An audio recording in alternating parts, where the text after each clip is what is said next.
Hello friends, welcome to my YouTube channel. आज हम शुरू करेंगे चैप्टर 11 अलजेब्रा। अभी तक आपने अर्थमेटिक पढ़ा है। अर्थमेटिक के अंदर सिंपली नंबर्स होते हैं। आपने ज्योमेट्री पढ़ा है, ज्योमेट्री में आपने शेप्स के बारे में पढ़ा है। अब आप पढ़ेंगे अलजेब्रा। तो अलजेब्रा एक्चुअली होता क्या है? देखिए, कोई भी नंबर के साथ में जब आपका ये ABCD XYZ लगा होता है तो इस तरह के नंबर्स को हम अलजेब्रा बोलते हैं। जैसे 3x है, 5n है, 3t है। तो ये जो ABCD इसके अंदर लगी होती है ना, XYZ A से लेके Z तक, यहाँ पे नंबर के साथ में कुछ भी हो सकता है। ये चीज़, यही जो इस तरह के जो एक्सप्रेशंस होती हैं, इस तरह की जो टर्म्स होती हैं, ये अलजेब्रिक टर्म्स होती हैं। यही होता है अलजेब्रा। अब इसे समझाने के लिए मैं आपको एक एग्जांपल बताता हूँ। ये आपका एक्सरसाइज 11.1 का टॉपिक है, मैच स्टिक पैटर्न। इसमें आप समझ जाओगे कि अलजेब्रा क्या होता है और इसका क्या यूज होता है। तो मैच स्टिक पैटर्न को देखिए। लेट सपोज आपके पास मैच स्टिक्स है और उनसे आपको ट्राइंगल बनाने हैं। तो मैं एक ट्राइंगल बनाता हूं। ये मैंने एक मैच स्टिक लगा दी है, ये मैंने दूसरी लगा दी है, और यहां पे मैंने ये तीसरी मैच स्टिक लगा दी है। तो एक ट्राइंगल बनाने के लिए मुझे 3 माचिस की तीलियों की जरूरत पड़ी है। तो यहां पे मैं लिख रहा हूं ट्राइंगल। तो एक ट्राइंगल बनाने के लिए, और ये MS यानी कि मैच स्टिक्स, एक ट्राइंगल बनाने के लिए मुझे 3 मैच स्टिक्स की जरूरत पड़ी है। अब मुझे दूसरा ट्राइंगल बनाना है अगर, तो उसके लिए भी मेरे को 3 मैच स्टिक्स की जरूरत पड़ेगी। तो 2 ट्राइंगल बनाने के लिए मुझे 3 × 2 यानी 3 2s are 6 मैच स्टिक्स की जरूरत पड़ेगी। अगर 3 ट्राइंगल बनाने हैं तो ये 1 स्टिक, ये 2 स्टिक और ये 3 स्टिक।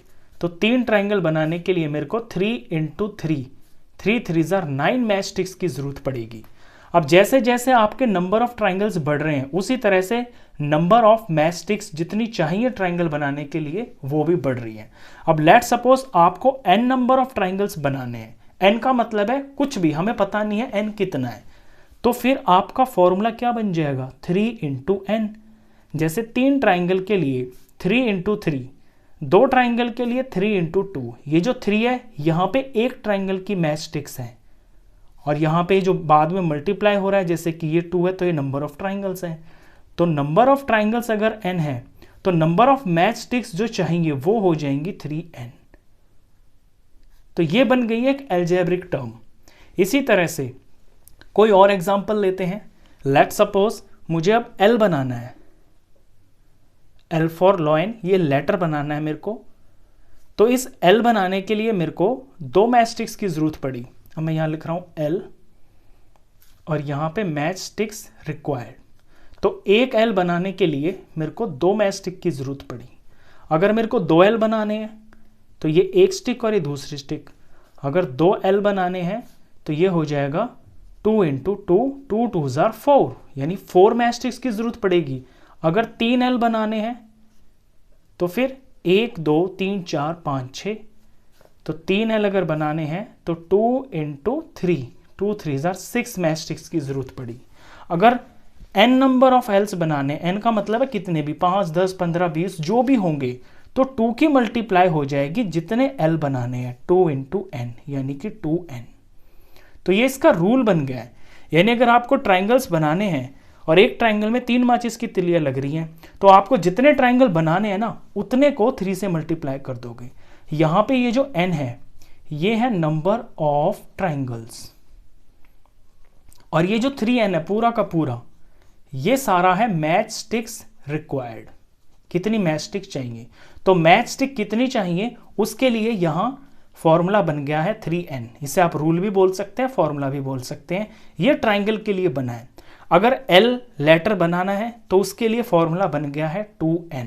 यहां पे जो n है ये है नंबर ऑफ L's, जो L फॉर L लेटर हम बना रहे हैं, और ये जो पूरा का पूरा 2n है ये है मैच स्टिक रिक्वायर्ड।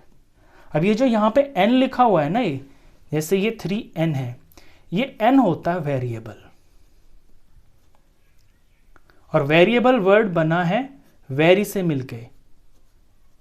वेरी का मतलब है कोई ऐसी चीज जो चेंज हो जाती है। अब ये चेंज हो सकती है, बिल्कुल चेंज ऐसे हो सकती है, अगर आपको 2 ट्राइंगल चाहिए तो जो है आपका n2 हो जाएगा। अगर आपको 3 ट्राइंगल चाहिए तो जो n है वो 3 हो जाएगा। अगर 10 ट्राइंगल बनाने हैं तो यहाँ पे n की जगह हम 10 पुट कर देंगे, तो 3 10s are 30 हो जाएगा। तो आगे का ये जो 3 है ये तो फिक्स रहेगा। ये n जो कि चेंज होता रहता है, चेंज किया जा सकता है, वही वेरिएबल बोला जा सकता है। ऐसे जब हम लेटर L बना रहे थे तो इसका रूल बना 2n। हमने एक L बनाने के लिए 2 स्टिक्स की जरूरत पड़ी। तो अगर n नंबर ऑफ L's बनाने हैं, लेट सपोज मैं 10 मान लेता हूं कि मुझे 10 L फॉर लॉइंस लेटर बनाने हैं, तो 2 10s are 20 हो गया।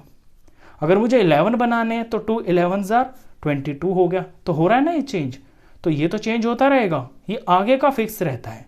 तो यहाँ पे ये जो ABCD XYZ जो पीछे ये N M N होते हैं, यही वेरिएबल होते हैं और ये आपके चेंज होते रहते हैं। अब ये सिर्फ मैथ्स पैटर्न के अंदर यूज नहीं होते, ये आपकी डेली लाइफ में जो प्रॉब्लम्स होती है उनके अंदर भी यूज होते हैं। लेट सपोज एक प्रॉब्लम लेते हैं कि एक पेन का जो प्राइस है वो है ₹5। तो 2 पेन्स का प्राइस कितना हो जाएगा? ऑफ कोर्स ₹5 × 2 यानी कि 10 रुपीज। ऐसे ही 3 पेन्स का प्राइस कितना हो जाएगा?